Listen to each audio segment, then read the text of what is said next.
ეს სიტუაცია იქნებოდა საქართველოში და იქ არ იქნებოდა თორნიკე, მე მაინც ვიქნებოდი ქუჩაში აუცილებლად. იმიტომ რომ ჩვენ 99 წლიდან ვიბრძვით. შეიძლება ბევრმა თქვას, მე ვიყავი 9 აპრილს იქ.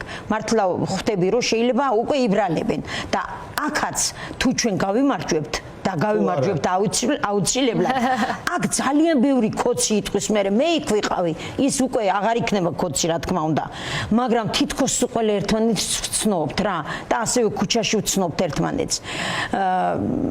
მე ჩვენი დღის რეჟიმი შეიცვალა, ძალიან შეიცვალა და ნუ გონიათ რაღაცა იმედმა გამოაცხადა რომ აქციის მონაწილეებს ურიგებენ ფულებს. კარგად არ მომისმენია? მოусმენ აუცილებლად. ჩვენ ფულს არავინ არ გვიხდის.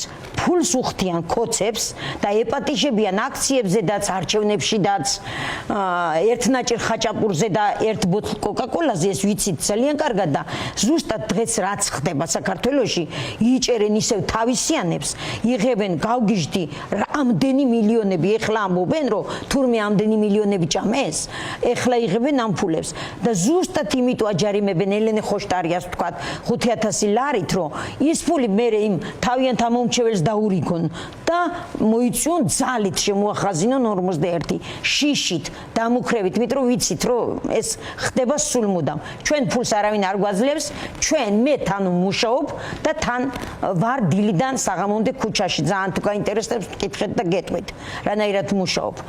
იქ თუ მიხდიან 125 ევროს 500 ლარზე არ ვიმუშავებდი, დაითვალეთ და მიხვდებით. ამიტომ მე თქვი დღეს მოუწოდე ელენე ხოშტარიას და კიდევ მინდა ვთქვა რომ დღეს მნიშვნელოვანია ელენე ხოშტარია ჩვენ გვერდით აუცილებლად, იმიტომ რომ მთელი პოლიტიკოსები არიან დაჭერილები. და მან თქვა რომ არ მინდა მე არავინ არ გადაიხადოთ, მე არ გადავიხდი, თქვენც არ გადაიხადოთ ეს 5000 ლარი, მაგრამ მე ვფიქრობ რომ ალბათ გადაიხდიან მისი გარემოცვა სამეგობრო და ელენე ხოშტარია იქნება თავისუფალი, რათა ის უნდა იყოს აუცილებლად ჩვენ გვერდით, იმიტომ რომ აღარ გვაწყობს ახლა კიდე ამდენი პატიმარი ციხეში. აწი თვითონ იმათთვის გავანთავისუფლოთ ადგილები და მართალია რომ მე თორნიკეზე აღარ ვფიქრობ დღეს, მართლა აღარ ვფიქრობ, მე დღეს ვფიქრობ ჩემ ქვეყანაზე. იმიტომ რომ თუ ქვეყანა არ იქნება თავისუფალი, ეს პატიმრები კიდეც რო გამოვლენ, მაინც ვერ იქნებიან თავისუფლები. ის ბავშვები რისთვისაც იბრძოდნენ, თუ არ იქნება ეს ქვეყანა. ამიტომ ჯერ იქნება ჩემი ქვეყანა თავისუფალი და მე ვთქვი, მე აღარ ჩავიცმამ თორნიკეს სურათით მაიკა საგერზურასაცია, მე ვივლი საქართველოს დროშით, ყველაზე ლამაზი დროშით.